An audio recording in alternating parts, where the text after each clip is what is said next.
Baik, pada kesempatan kali ini kita akan melanjutkan pembelajaran kita di panduan lengkap belajar CorelDRAW. Pada kesempatan kali ini di episode yang ke-53 ini kita akan membahas salah satu menu di dalam CorelDRAW, yaitu kita akan membahas menu Tools. Nah, Tools di sini ada beberapa submenu di dalamnya ya, yaitu Options, kemudian Customization, kemudian Shift Setting as Default, kemudian Color Management, Create, dan Macros. Nah, kita akan membahas satu persatu mulai dari atas, yaitu kita akan membahas menu Option. Option di sini berfungsi untuk menampilkan pengaturan workspace, dokumen, dan global. Seperti ini tampilannya, teman-teman. Jadi sebenarnya fungsinya hanya 3 ya, untuk menampilkan ini workspace, dokumen, global, hanya 3. Tetapi setiap menu ya, setiap pilihan, setiap option di sini memiliki banyak sekali cabang, dan kita tidak mungkin bahas satu persatu ya. Silahkan teman-teman pelajari ya, lebih detail lagi seperti apa fungsi daripada masing-masing option atau pilihan tersebut. Misalkan di sini sebagai contoh kita akan membahas beberapa saja ya, karena tidak mungkin kita membahasnya satu persatu ya, karena sangat panjang sekali dan lama tentunya episode ini. Tentu teman-teman juga barangkali menyimaknya juga akan lelah begitu ya. Tetapi kita akan membahas beberapa saja yang sering kita gunakan. Misalkan contoh di sini ada general. General di sini adalah memungkinkan kita untuk memberikan pilihan. Ketika Corel itu dijalankan, dia akan menampilkan apa. Nah, di sini getting started. Jadi ketika Corel itu berjalan, maka ketika startup itu dia akan ngapain gitu kan. Di sini ada pilihan welcome screen. Jadi kalau teman-teman biasanya kalau baru menggunakan Corel begitu ada tulisan welcome screen atau layar ucapan selamat datang itu, maka untuk menutupnya teman-teman silahkan di bagian workspace ini ya, di bagian option, kemudian di bagian workspace, kemudian general, di sini getting started on CorelDRAW X7, di sini startup, maka di sini pilih nothing.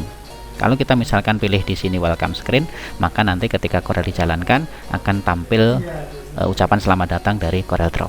Kemudian di sini ada start a new document. Jadi ketika Corel dijalankan, maka dia otomatis akan membuka dokumen baru. Nah, kemudian di sini ada show new document dialog box. Jadi ketika kita membuat dokumen baru, maka di sini tampilkan ya, tampilkan pilihan. Jadi misalkan seperti ini teman-teman. Ini kan saya centang nih. Di sini saya pilih nothing dulu ya. Maksudnya di sini ketika membuat dokumen baru, maka dia akan ditampilkan. Maksudnya seperti ini. Ini saya centang dulu, oke. Kemudian ini saya tutup, ya kan? Nah, ini saya membuat file baru atau dokumen baru, new. Nah, ini yang dimaksud dengan dialog ya, box itu di sini, ya. Kemudian oke. Kemudian kita coba di sini untuk show new document dialog box. Di sini kita uncheck list ya, hilangkan centangnya, kemudian kita tekan OK. Kita coba di sini, kita tutup, lalu kita file new, dia langsung membuka.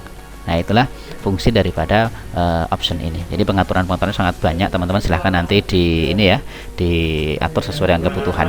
Nah, ini yang sering sekali digunakan begitu, yang dibutuhkan yaitu undo level.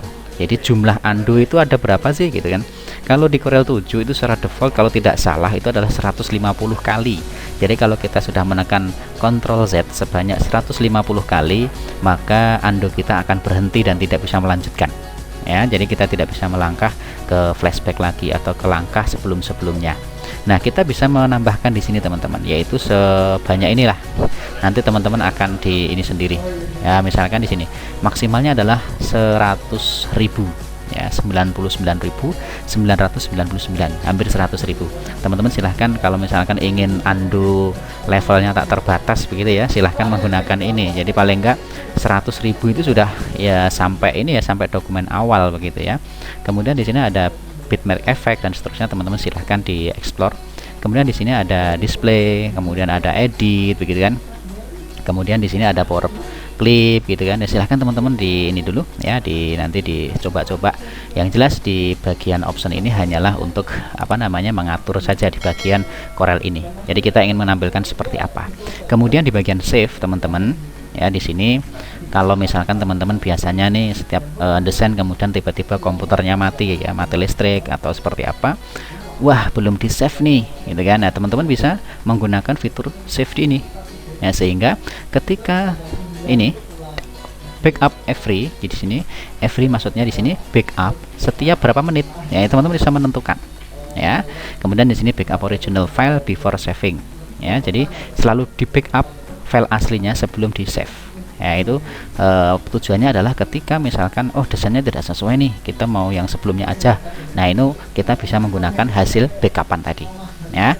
Kemudian di sini backup otomatis selama berapa menit. Di sini secara default di sini ada 20 menit. Teman-teman bisa merubahnya misalkan setiap 10 menit, setiap 5 menit gitu kan. Dan nanti ketika teman-teman misalkan mendesain di tengah jalan lupa belum Ctrl S atau belum nge-save, itu Corel sudah otomatis nge-save setiap berapa menit yang kita isikan di sini. Nah, terus kemudian di sini specific folder. Di sini teman-teman bisa menentukan mau disimpan di mana, begitu ya.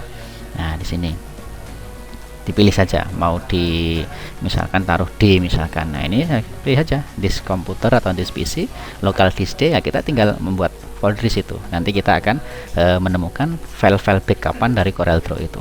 Oke ya, jadi banyak sekali teman-teman, silahkan nanti dicoba-coba. Kemudian teks ya, ini barangkali teman-teman sudah tidak asing lagi dengan paragraf ini, text frame ini ya. Pada episode sebelumnya kita sudah membahas banyak.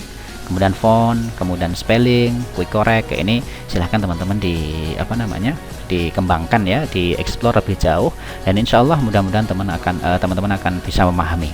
Kemudian di sini toolbox ya, toolbox di sebelah kiri di sini ada angular dimension dan seterusnya, ini banyak sekali ya. Silahkan teman-teman, kami sarankan ya di dalam belajar teman-teman jangan terburu-buru, jadi bersabar, lalui tahap demi tahap, insya Allah teman-teman akan menjadi mahir dalam menguasai aplikasi CorelDRAW ini. Kemudian dokumen, dan di sini pengaturan khusus dokumen, jadi khusus dokumen saja, bukan keseluruhan. Ya, di sini ada generalnya, di sini tampilannya ya, secara default itu apa. Ya, di sini kami atur di sini enhanced ya. Kemudian teman-teman bisa memilihnya. Kemudian di sini untuk colornya atau warnanya, di sini untuk yang digunakan defaultnya apa. Nah, di sini RGB atau CMYK. Jadi sini khusus untuk dokumennya saja, bukan Corelnya. Kalau yang di atas tadi, workspace tadi, hubungannya dengan CorelDRAW-nya, sedangkan dokumen ini hubungannya dengan lembar kerjanya. Ya, di sini ada layout, ya kan? Di sini teman-teman bisa memilihnya, ya, ada background dan seterusnya. Misalkan di sini kan putih ya, kita mau memberikan di sini background solid. Nah, sehingga backgroundnya di sini menjadi kuning.